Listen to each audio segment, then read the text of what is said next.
and join. Thank you so much for joining us today, and welcome to this side session to the 9th OECD Forum on Due Diligence in the Garment and Footwear sector. I hope many of you have already attended exciting side sessions so far at the forum. The topic of the session is Threading Your Way Out of the Policy Tangle, Coordination for a Sustainable and Circular Textile Value Chain.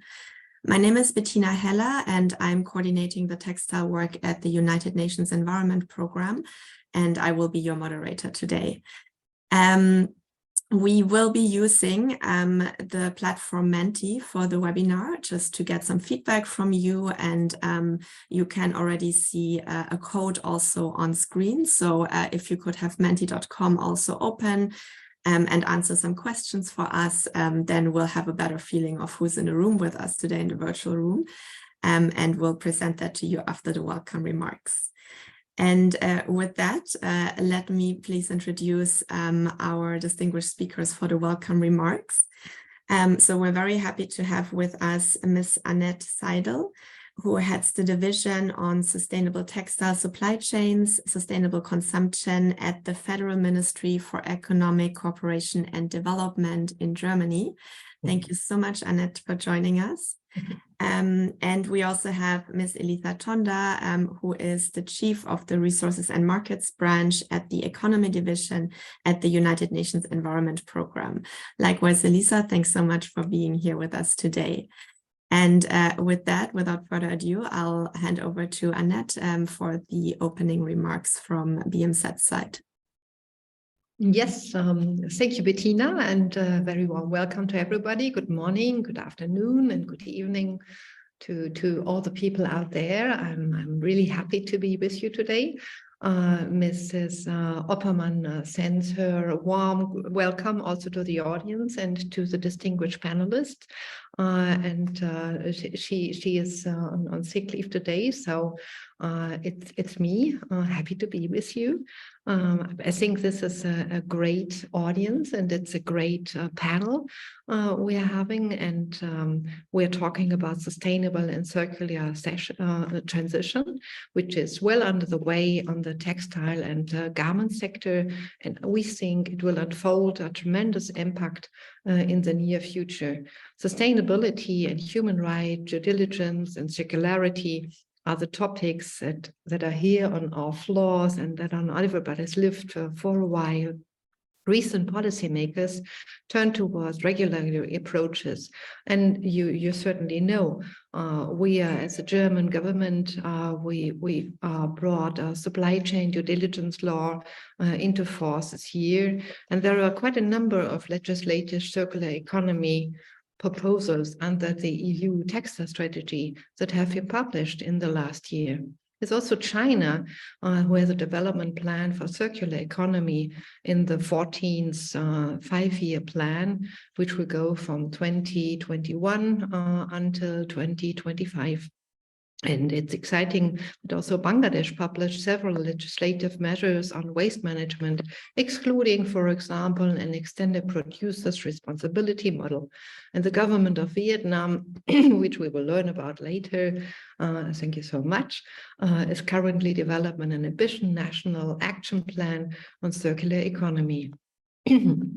All these policies will have a tremendous impact on the global supply chains. For instance, the circular economy policies will be, what we think, a game changer in the textile and the garment sector, because they will change the way we produce, the way we consume, and also the way we deposit garments, and hence the way we make business and how we deal with customers and partners all over the world.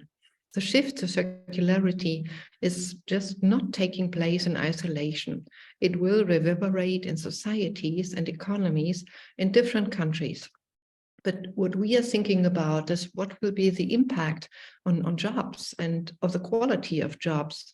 What will be the impact, especially on rather marginalized communities and vulnerable people in our partner countries.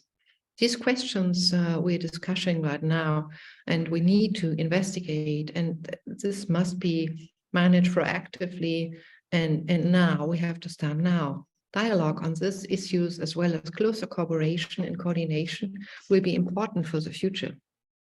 Just transition is a topic we have on our agenda in the ministry. It's one of the 4 topics Minister Schulze sets off at her start in the office. And we are supporting in BMZ our partner countries to drive sustainability and circularity in global value chains. I'd just like to give you a few examples what we are doing right now, or we are planning in the next future.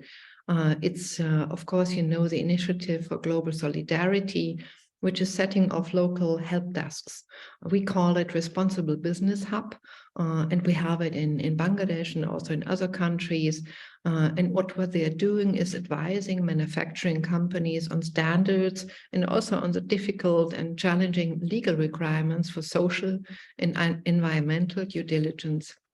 What we are also doing is supporting partner countries in Bangladesh, in India, in Cambodia to develop recycling capacities in the garment sector. And what is happening right now is we are currently launching a new program in Ghana, and we want to support vulnerable communities and particularly women to mitigate the effects of post-consumer safe waste arriving from EU, especially in Accra.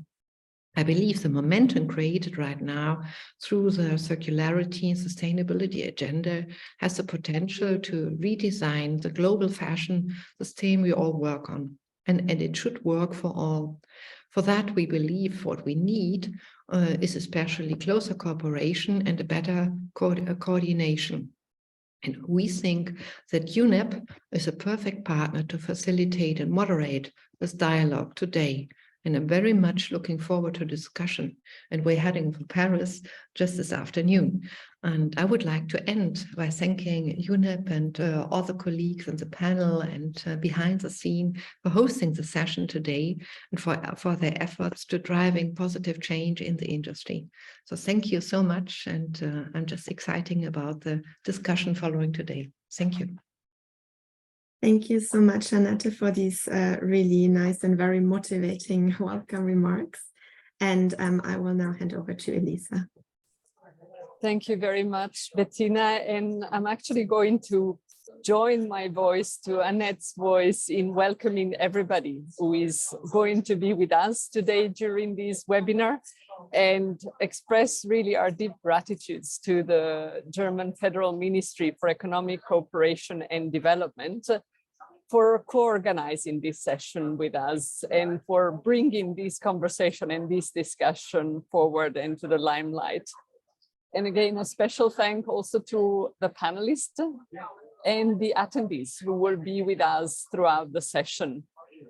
The focus of our conversation today and how we can shift towards sustainability and circularity, the textile value chain, is strategically important for us at UNEP as an organization, while we are identifying very concrete approaches to address the triple planetary crisis, the climate crisis, the biodiversity and nature crisis, and the pollution and waste crisis. Undoubtedly, the shift and the transformation of this sector has a potential to really address some of the concerns that stakeholders might have today across the value chain. Indeed, the textile sector, as you know, emits, according to different sources, between 2 to 8% of world's greenhouse gas emissions on a yearly basis. It uses the equivalent of 86 million Olympic-sized swimming pool of natural water resources and is responsible for 9% of the microplastic pollution to our oceans. But as alluded to by Annette, it is also a value chain that has deep social impact, with textile workers potentially at risk of exploitation, underpayment, forced labor, health risk, or and in this context, women are also a particularly vulnerable actor in the value chain, as they represent roughly 68% of the garment workforce and 45% of the overall textile sector workforce. When engaging with experts that are active along this value chain and identifying what are the key drivers, the key priorities to deliver a system-wide change towards circularity and sustainability of this sector, 3 areas of core attention emerged. One around shifting consumption patterns, the second around improving practices, and a third one around improving infrastructure. And needless to say that the achievement of these system-wide transformation, the achievement of these 3 priorities that will be reflected in an upcoming UNEP report requires all stakeholders to work together, all stakeholders to be coordinated across the value chain, both in the specific countries, but also at a global level. And what this session will shed a specific light into is the special role that policymakers will be playing in accelerating that transformation, accelerating the shift towards sustainability and circularity of this value chain. Obviously, there are huge opportunities that policymakers have in terms of creating the right conditions for this transition. And at the end of this transition, there are also very interesting benefits that can be achieved, not only from the environmental standpoint in terms of reduction in emission, pollution, and resource use, but also in terms of opportunity of creating new jobs, developing competitive skills, creating new industrialization opportunities, creating innovations and new investment in infrastructure that has the benefit of benefiting to the industries, but also to the society at large. And definitely one of the recommendations that emerged in the context of our interactions with experts of this value chain is that there are huge opportunities and huge benefits that can stem from facilitating a dialogue between policymakers in key production and consumption countries, as well as identifying what could be the synergies and eventually the trade-offs that exist in different geographies in the course of this transformation. And we are leveraging certainly some of the platform that UNEP is facilitating and connected with, such as the Global Alliance for Resource Efficient and Circular Economy, that we are supporting jointly with our partners at UNIDO, the United Nations Industrial Development Organizations, in terms of global spaces for dialogue and conversation. But we're also taking advantage of some of the projects that we are undertaking in countries, such as a project funded by the European Union, and that goes by the acronym of INTEX, that has been helping us to test some of these recommendations in a number of countries. And actually 2 of the countries that are involved in this project will be part of the panel today. I'm very much looking forward to our conversation and our discussion today and our engagement with all of you who are connected to the session today. And with that, I hand it back to Bettina. Thanks so much, Elisa. Thanks both of you for these very nice welcome remarks and for setting the scene for the discussion that we will be having today. So just to repeat a bit or add on what has already been said, we've really, in all the conversations that we have led to date, we have seen that there's a very strong role that policymakers can take to help with the transition towards more circularity and sustainability of the textile value chain. And on the other side, we do know that it is a very complex, it is a long value chain that is really global and touching all regions, touching many countries. And that there is a key need to take into account how changes in one part of the value chain can have effects on other parts of the value chain. So we are also recommending that there is a lot of policy coordination and dialogue, so that we can take into account the impacts that policies will have around the globe. So today is really to start this dialogue and to hear from countries where the textile sector is a very important one to the national economy and that are very much integrated in the global value chain, and hear from them about the opportunities and the challenges that they see when it comes to circular textiles, and also to global policy coordination and dialogue around these topics. Before I introduce our panel, I hope that everybody saw the chat message about the Menti. Perhaps we can repost that just for people who joined a bit later. And I'm sure all of you are very familiar with Menti, but if you could connect and just answer a few questions for us so we do know who's in the virtual room with us today. So we can see in terms of where are people joining from. So we do have, wow, Australia, it's very late for you. Thank you for joining. We do have quite a few people joining from Europe, but we also have Kenya, we have Bangladesh, Brazil. So we do really have all parts of the globe, which is excellent. Thanks so much for joining us. I know it's very early or late for some of you, so we really appreciate it. Amazing. Thank you. So I think we could go to the next question. I'll just give also a second for you to look at the next question, which is about the type of organization that you are representing. Because of course we do hope we do have a lot of policymakers because you are vital in this. But we do also hope that we really have multi-stakeholders in the room. So it looks quite balanced. I see we have a couple of policy representatives, international organizations, NGOs, quite a few brands. Oh, it's interesting. We have a few communicators. So those that are really communicating around sustainable fashion textiles. Let's give it another 30 seconds or so.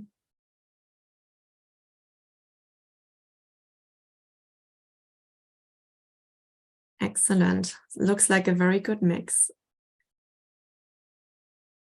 All right. And then we would have another question for you, which is how many OECD site sessions have you attended so far? Because we do realize we're all online, so sometimes we lose track that we're actually part of a bigger event. But we do hope that you also attended other sessions and that we can also have a bit of a sharing between sessions, and hopefully it can also then feed into the main forum that's going to start tomorrow. So we have quite a few for whom this is the first one. Wow, we have quite a few that have already attended 3, not bad. So yeah, hopefully you're having a good time at the forum and you're virtually also connecting and meeting many of your peers. Thanks so much. All right, so I think we can close this question. And yeah, that's our final one. Why are you here? We have kept the panel really small so that we actually have some time also for Q&A. So we will also hear from you, but if we hear why you are here, then we can also make sure that we already consider that a bit in the questions to the panelists. All right, so we have, because of the topic, because of equipping workers, especially women, for the future of work. Okay, because of being said in UNEP, great. To know more about UN policies, to stay updated on these topics, because you're researching that area. So I see we have quite a lot of understanding policy developments in the EU and beyond. So we'll make sure that we hear from our panel about also policy developments in their countries, so that we can share a bit about that. All right, great. And yeah, you're working in that area, research again. Excellent, thanks so much. This is really useful, and we'll consider that. Also many inputs. We'll read through all of them still later on. Amazing. Thank you so much. All right. So with that, I would say let's introduce our panel. So I'm very happy to be joined by distinguished colleagues also from all over the world. So first of all, we have Mr. Nabil Hamdi, who is a general engineer at the General Directorate of Sustainable Development at the Ministry of Environment in Tunisia. Thanks so much, Nabil, for joining us today. So just to recap a bit the experience that you have and the areas that you're working on in Tunisia. So you are a member of the Supreme Audit and Audit Committee of Public Procurement at the High Authority for Public Procurement in Tunisia. You're also the national focal point for the 10-year framework of programs on sustainable consumption and production.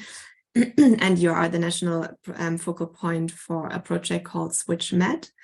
And you are the chief negotiator for the theme of trade and sustainable development within the framework of a possible trade agreement between Tunisia and the European Union. So thanks so much for joining us today, and we're excited to hear a bit more from you in a second. Then we have with us from Vietnam, Mr. Nguyen An Duong, who is the director for the Department for General Economic Issues and Integration Studies at the Central Institute for Economic Management in Vietnam. Thank you so much, Nguyen, for joining us today.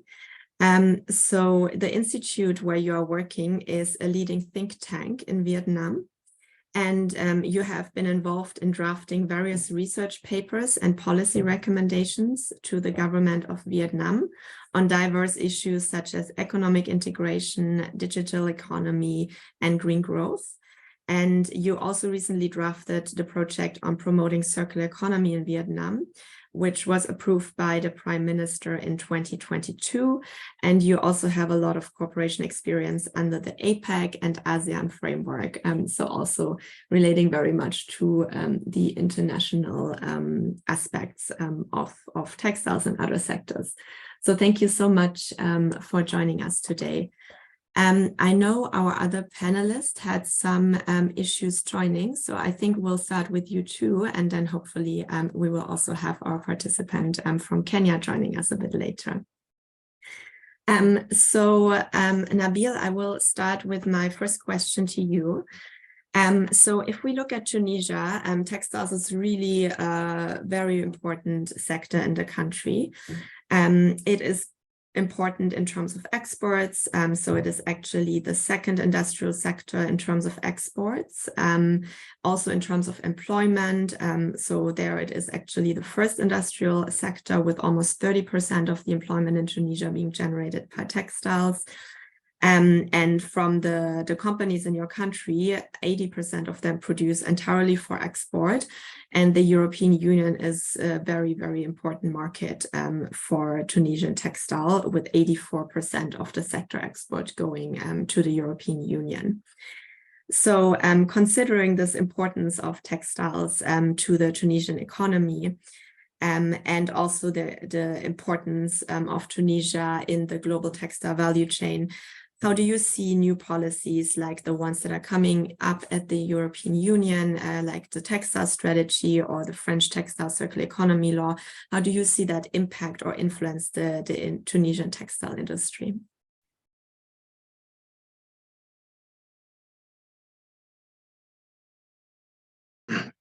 Thank you very much, Bettina, and I am very happy to participate with this very, very important webinar. As you know, in Tunisia, textile contribute more than 20% of the national GDP. It's the leading manufacturing sector in terms of employment, because we have 179,000 jobs, and number of companies is about 1,852. So that we have, and also we have a very an historic and most important relation between the European Union. So that Tunisian must be therefore alignment with the European guidelines and the directives is necessary to maintain and develop our position as the third supplier of the European Union.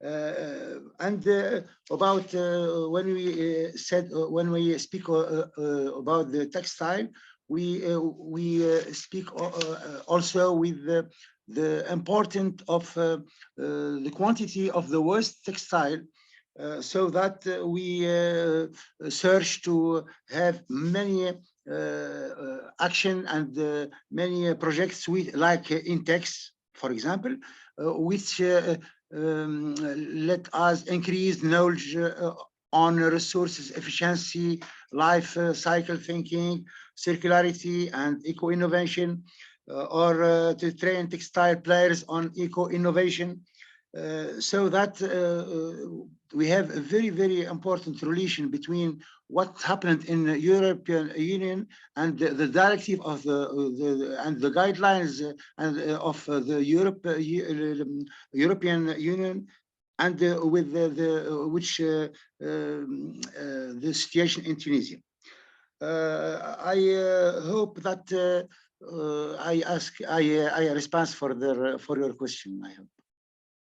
Thanks so much, Nabil. Yes, so what you're saying is that the EU, because it is such an important market and it's driving the policies, you actually have approaches in the country that help prepare the companies. So such as the approaches rolled out through the Intex project, they help to prepare the textile sector of Tunisia to being ready for these EU policies. Thanks so much, and we'll come back to you. I have a lot more questions also about Tunisia. But I would like to move to Vietnam in the meantime and ask Nguyen a question. So just to also provide some background on textiles in Vietnam. So again, it is one of very important sector for the country. It is actually Vietnam is the fourth largest textile exporter globally, after China, the European Union, and Bangladesh. And in terms of export destinations, you are exporting to the US, Japan, South Korea, and also China and the EU. In terms of employment, it's also a very important sector.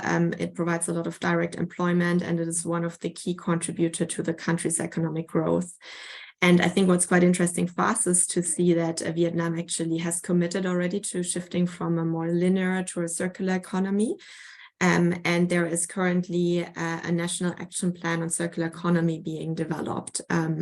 So we'll also love to hear a bit more from you about that. So in terms of the garment sector playing such an important role in Vietnam, what do you think are the biggest potentials to switch towards a more circular economy, but also what are the biggest challenges that you're facing at the moment? Yeah, I think thank you for the question. And before I answer, just good evening to everyone from Hanoi. I think in terms of, given that for us, I think the textile garment is very much export-oriented sector. And I think when we open up, when we signed the trade agreement with the US in 2000 and implemented it in 2001, the first sector that experienced rapid growth was garment. And even though at that time we were still under the import quota from the US, and all the impact assessment regarding the participation in major FTAs such as CPTPP, EU-Vietnam FTA, and even the Regional Comprehensive Economic Partnership also show that the textile and garment will be one of the key winners in this FTA. So having said that, I mean the potential for this sector is huge. And at this stage, apart from the size of the market and the competitiveness of Vietnam, I think the key potential can be derived from two aspects. The first thing is the increasing change in demand. So we've been seeing the change in consumer behavior across the country, across the globe, and also within Vietnam. So people are more diverted to the sustainable products and also the green one, and so embarking on the circular economy model in the textile and garment sector can also meet the change in demand. So that is also an important part.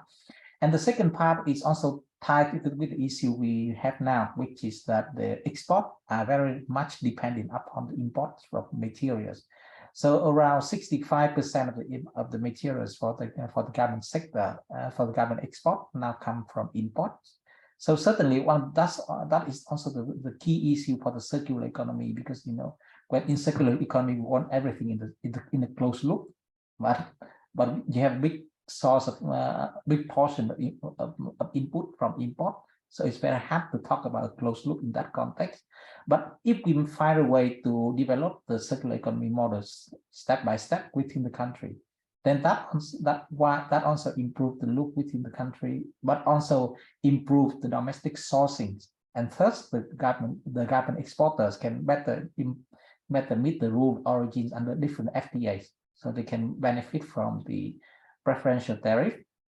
But so those are the potential and the issue we have. But other than that, for the specific one related to circular economy, the issue would be another issue would be that in order to have the textile and garment and just a broad circular economy model, I mean not within the company level, but at the sector level, we need a geographical location or some industrial estate which is sufficiently large for the textile and garment, in order to ensure that the flows of the goods and the reproduction, redesigning, and repurposing would work within that kind of geographical border.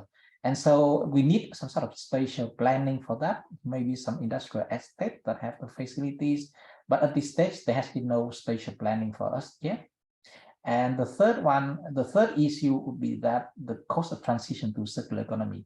Certainly, circular economy and the green growth is desirable, but it's not a free lunch. So everyone has to pay for it, and the firms has a problem about chicken and eggs. So whether they need to improve their products in a sustainable way first in order to meet the taste of the customers, or do they want to wait until the customer already changed the behavior before they make the investment? That is also something we can say in principle, but in real life is not easy to address. Thank you so much. There was a lot in there, and I hear the chicken and egg situation comes up quite a bit in the discussions. So yeah, very interesting what you said about the role of foreign direct investment and how that can really enable the shift. And I think also what you said in terms of how infrastructure needs to change for circularity to actually become a reality. And I like that you pointed at it both at the national level and in terms of the spatial planning, but I guess also on the international level, because indeed, if a country imports a lot of materials, there needs to be a very close relation with the country where the materials come from. And it really needs to be a collaborative effort, again, linking back to our topic of policy coordination. So those are really good points that we will come back to. And thank you so much for these first inputs. I will now move over to our speaker from Kenya. I will still introduce you, Noreen, because we had not introduced you yet in the beginning. So thank you so much for joining us today. Ms. Noreen Ntiga is an organization development specialist at the Executive Office of the President in Kenya. And she was until recently also the Director of Programs and Operations at the SME Advisory Unit within the Presidency. So you do come with a very strong background on how to support SMEs, how to make sure they have a seat at the table, their voices are being heard, which of course, if we talk about the textile sector, is very important because it is a sector that actually has a lot of SMEs and also micro enterprises. So thank you so much for joining us and sharing your expertise with us today. For Kenya, the textile sector is also an important one. And Kenya is actually one of the leading garment exporters in sub-Saharan Africa.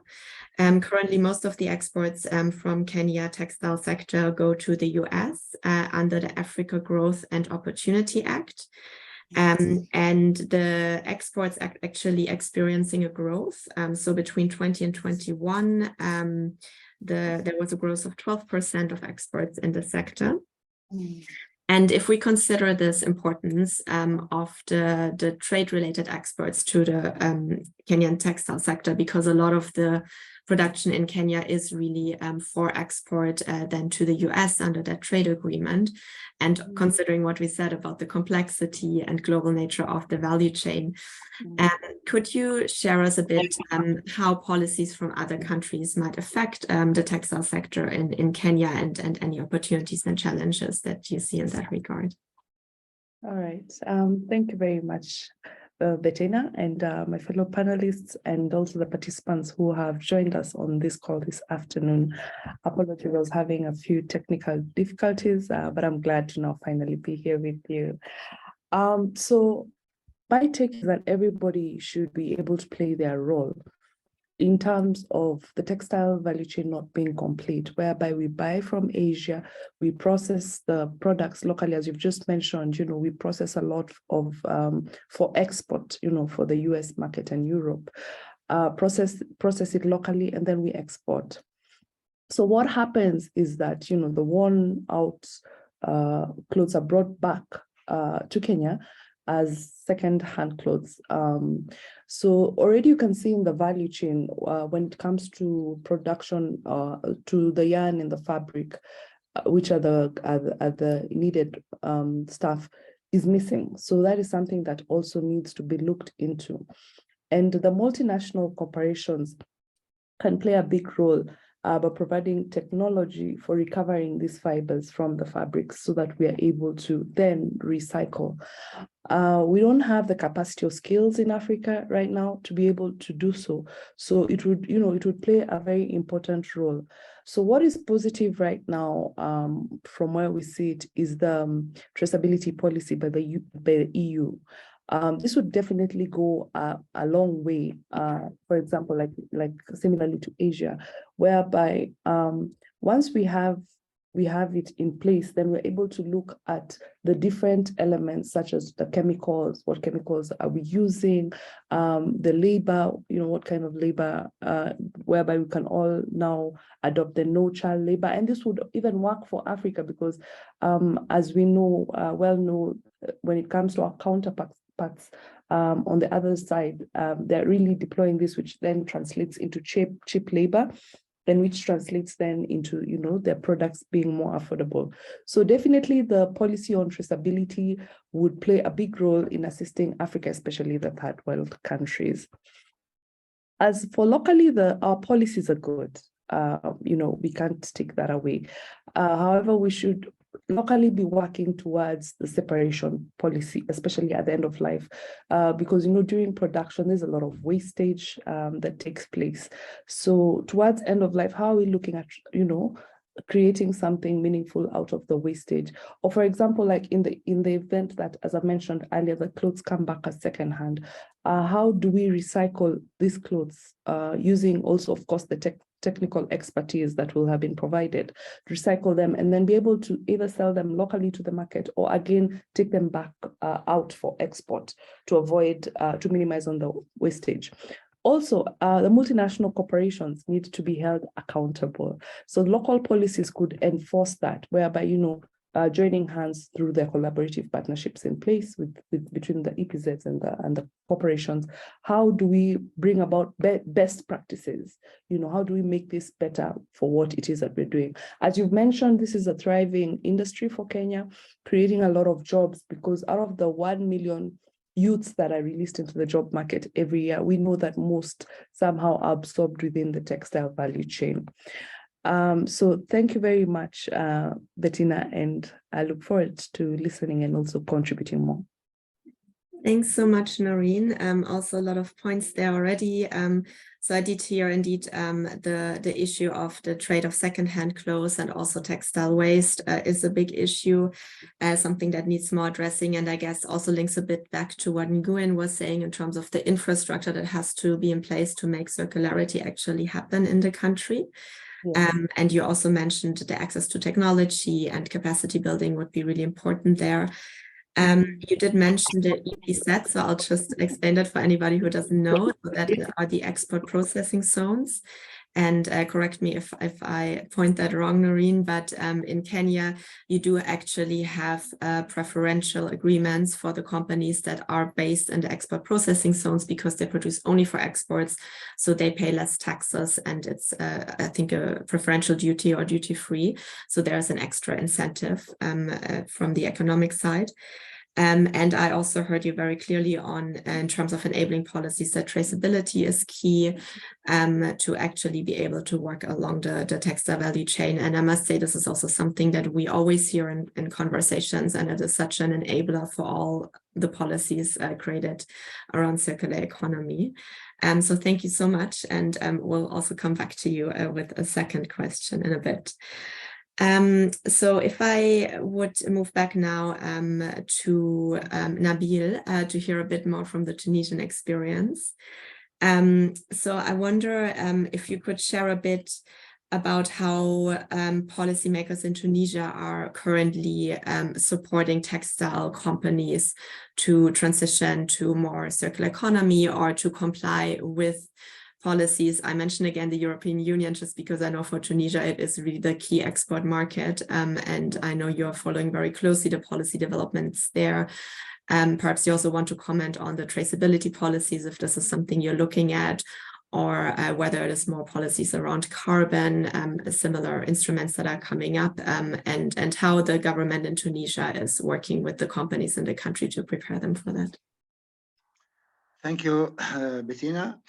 In Tunisia, as I said, the quantities of textile waste are around 31,000 tons, on which more than 20% are 100% cotton. Therefore, we seek as a public sector responsible for the environment and the sustainable development to establish effective and innovative practices for the recovery of this waste. We are also assisting the textile sector to introduce innovative approaches via the dissemination of new eco-innovation approaches, the financial and the fiscal incentive for waste recycling initiative through a new legal framework currently being preparation. Also, we are doing support work for Tunisia companies to master certain technical aspects like water saving, energy saving, use of renewable energy. And I speak again about the pilot projects like Intex serve as demonstration action that encourage both sector, private sector and public sector to improve the existing based on several alternatives, such as public-private partnership. For example, the pole of the El Fija in Monastir is a good example of public partnership, and its main mission is to develop the development of the growth ecosystem and the implementation of the smart specialization strategy driven by the state around the textile sector, and also the development, management, and animation of a new generation of multi-sector industrial parks respecting international and environmental standards and providing service that meet the needs of investors.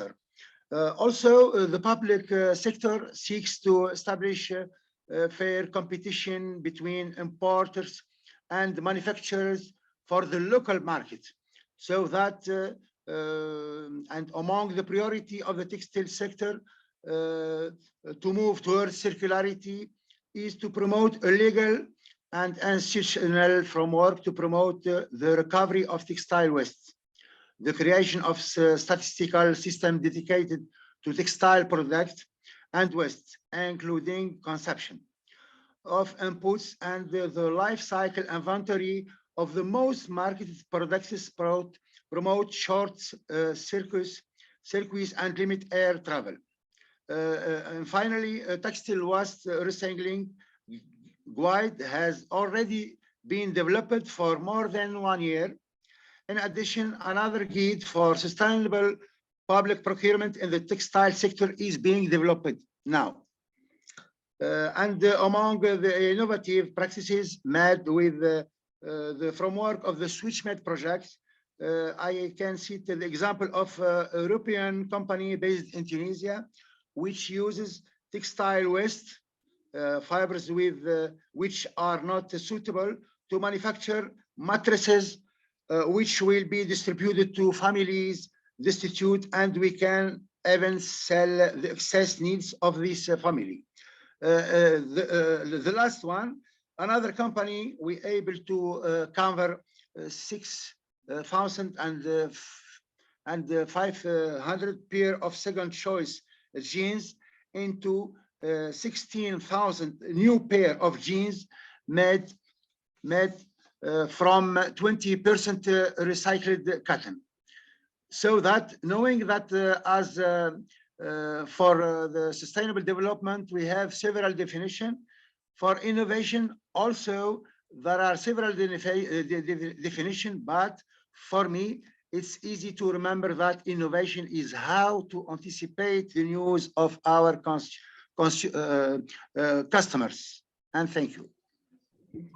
Thanks so much, Nabil. And I would like to pick up on one point which relates to the customers, and it also links back to something Nguyen was saying before in terms of we do see consumer behavior changing, and there is a need for more sustainable textiles and also for using them differently, right? Because the circular economy is all about how do we use things longer? How do we get more utility out of the things that were already produced so that we do not lose the value? And I do like that you also mentioned the sustainable public procurement law coming up in Tunisia, because of course we think as consumers as ourselves, but then also the government is actually a big consumer of textiles. And for many companies, for many producers, their customers are of course then the brands and other companies as well. So not to lose sight of this. And I guess we can also think about how, for instance, public procurement laws in one country might then affect how textile products will be produced under which conditions in other countries, because it will again impact the global value chain. And I did also hear again about the need for innovation and the need for also local market for recycling, for upcycling, for repair, for all of these elements. So thank you so much for sharing that. Nguyen, I would have another question for you, looking at Vietnam, and we know that there is quite a lot happening at the moment, and there is a national action plan that is being developed in the country. So considering those national developments, do you think there is also a need for better policy coordination and alignment with other countries? Or even within Vietnam when developing that action plan. And we think that is quite a nice practice to highlight because we always feel it is important to have a national plan that brings together different ministries, that brings together different players in the country, and it's really a multi-stakeholder process. So it would be nice to hear a bit more from both what's happening within Vietnam and how you see that the need for coordination with other countries on that. Okay, I think first, I think thank you for the question. I think this is a very interesting one because everyone talks about the National Action Plan in Vietnam these days, and the task of the National Action Plan has been provided under the law on environment protection. But the thing is, from our point of view, under the Ministry of Planning, Investment, and from and the institute where I work, we often indicate some sort of like legal risk related to this process, because the law said that you need the National Action Plan on circular economy, and you also allow the different ministry, different localities to develop their own action plans. But they said that the sectoral and the local action plans have to be consistent with the National Action Plan, which we don't have yet. We have to wait until at least the end of this year in order to have the National Action Plan. So some of the sectors, some of the localities, they want to move quickly with their own action plan, but they face the risk that maybe one day the National Action Plan that comes up may not be consistent with what they are doing now. And so the thing is, the thing about better policy coordination is that the people who are responsible for developing the National Action Plan have to closely engage the private sector, the sectoral authorities and the local authorities in the drafting process, so that we can harmonize the process at the local level, at the sectoral level, and those at the national level. We can come later. And the second thing that we need some coordination is about the work of the stakeholders in order to facilitate some sort of early examples in transitioning to the circular economy. So we talk about the long-term benefits of circular economy transition. That's all, everyone understand that. But the firms, especially, that's the nice thing about the question you have, is the private sector. They have their own calculations, and they need to be incentivized in order to work, in order to move, at least in the short term. And once they move, they start to move and they see the benefits, then no one need to convince them anymore. So the first things first, how can we incentivize the private sector to act? And given that we still have a number of legal risks, plenty of new regulations to develop, that is an important part to address. And if we use the law to force them, to compel them to move to circular economy or green transition, we may run into another risk of greenwashing rather than asking them to move. So in order to incentivize what the CIM is proposing, and I'm leading at the process at this stage, is to develop a regulatory sandbox for the firms in selected sectors. And we are aiming for, our idea is that while we are developing the regulations in the long term, we also need some sort of like quick regulatory framework that allow the firm to operate without legal risk, and so they can see the benefits from switching toward the circular economy model. And we aim to have the regulatory sandbox by this June. So if we have that, and the firms can have some sort of quick deliverables, quick benefits, certainly we have good examples, and we can tell everyone that it works. And of course it may not work, no one can tell, but we know that even this our approach is also risky. It's not risk-free it's risk-free for the firm, but it's not risk-free for us, because what we do may not meet the appetite of the market. But that's what the CIM serves. Thanks so much. This is very interesting, and also something we hear a lot, in the need for front runners. But often what we hear from companies that they want to be engaged, but they don't want to be the first one to take the first step. So they want to be assured that others are also moving into that same direction. This is, of course, where the key role of policymakers comes in. If I can just one quick follow-up, in the analysis that you are doing, are you also looking at policies from other countries or regulations that have been in other regions, either as an example or also how they would impact what you're implementing? I also had the follow-up. I also work with other partners in the regions, and as introduced in the bio, I also work in ASEAN and APEC. And in ASEAN, we have a network, and in the ASEAN, in the 10 countries of Southeast Asian countries, we also have agreed on the framework for circular economy. And that is also part of the area where we work with other countries in the region in order to promote the ideas about circular economy. And one of the areas we work is about the harmonization of standards related to circular economy. And, everyone's developed their own standards and how to harmonize it. And again, another chicken and egg is, should we develop our own standard first and then harmonize it with the others? Or we wait for harmonizing the regional standards and then we come back with the domestic process? No one can tell yet, but at least we identify the direction. And the second thing is in the APEC, the Asia Pacific Economic Framework. Last year, the economic leaders of the APEC member economies already agreed in Thailand about the actions toward the bio-circular green economy. And we aim to develop certain practice and good experience in delivering some sort of quick results. Again, the idea of quick results to facilitate the evolution of circular economy in the model, not just in textile and garment, but a number of things. it's very dynamic in Asia Pacific, but certainly if we have chance to talk about other sectors, then this is also where we can elaborate. Thank you so much. Very interesting. And indeed, standards, it's one of the areas that also keeps on coming up a lot. We do have a few Q&A questions. Some of them are more specific, very detailed questions on something that one of you mentioned. So if my dear panelists also want to look at the Q&A and even answer some of the questions in the chat already. There's one that's for everyone, but Noreen, I would like you to actually have a go at that one in terms of future projects around sustainable textiles in your country.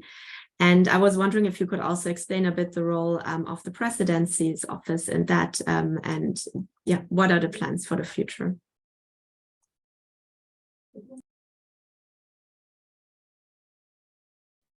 Thank you, Bettina. The role of sustainability right now in the country is actually coming to play at a good time, because that's the talk, and we are making commitments as a country, rallying different activities towards sustainability. So right now the plate is hot, and it would really work for Kenya if we do this. With how policy works, because policy is a good thing, especially for our country, we appreciate policy. But how policy works is that we normally have public engagement.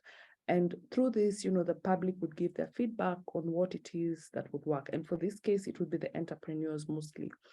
So the easiest way is access of information. That should be our starting point when we're dealing with the entrepreneurs. As we've been working in the UNEP Intex with Moi University, from the discussions we've been having with the different entrepreneurs, the notion of sustainability is that it is expensive for their businesses. So, the minute they're ran through, these are the requirements you need to do to become sustainable, or to move green, and immediately, you see uneasiness because they already start thinking of the costs. So we should already be having showcases of examples where countries where this is being done, and it's being done, the practices are being done right, the best practices are being done right. So that should be a starting point, access to information. Secondly would be to run pilots, because we currently have some designers who and manufacturers who have shown willingness and have gone the extra mile themselves because they appreciate the importance of sustainability. So how do we push these pilot projects onto a large-scale platform, whereby we have more export processing zones taking part in this? And this, of course, could be through an incentive partnership that would encourage them to do so. So if we're able to follow these steps, then they would easily guide us towards policy, because we'll have already demonstrated that indeed it is possible to make it happen. So that is our our take right now and where we are. And it would be good if we adopt sustainability, because definitely the future, we're all going headed that way. So no one wants to be left behind. And the presidency plays a very important role, because it's the apex. So it's it's where decisions can be guided, people and thoughts can be led more easily. So it would be also good if the presidency would take this up through its role of coordination, to be able to rally the government agencies that fall under them, and in larger also to be able to impact the business environment at large to be able to achieve this. Thank you. Thanks so much, Noreen. And I cannot believe it, but we're already out of time. Time just flew, but it was so interesting to hear from all of you. And maybe we can put all the panelists back on screen just so everybody still sees them. I just want to recognize there were a few questions. We won't have time to go through all of them, but there were also some very specific, not so much about policies, but some of the projects that you had all mentioned.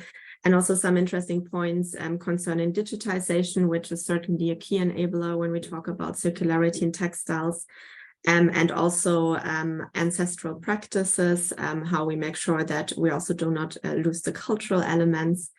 So indeed, very important points. So to close, I think it was what I found very interesting is that we set out to discuss coordination between countries on policies. But what we also heard very clearly is there is a need for coordination at national level, and really thinking about changing to circularity, how it will also change the way that infrastructure, that relationships work within a country.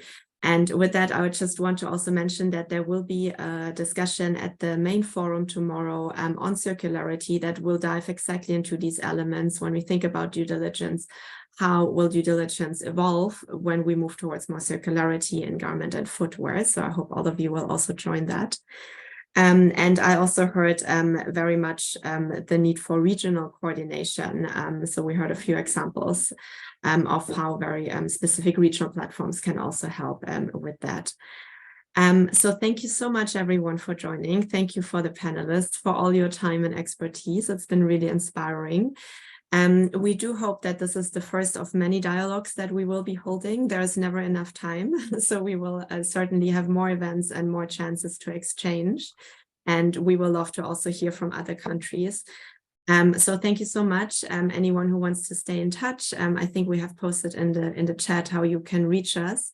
And if any of you say, yes, in our country, textiles is also very important, and we would like to be part of such dialogues in the future, please do reach out to us. And on behalf of UNEP, let me also thank again our co-organizers at BMZ in Germany for organizing the session with us. And thank you very much to OECD for providing the platform and exciting sessions at the forum.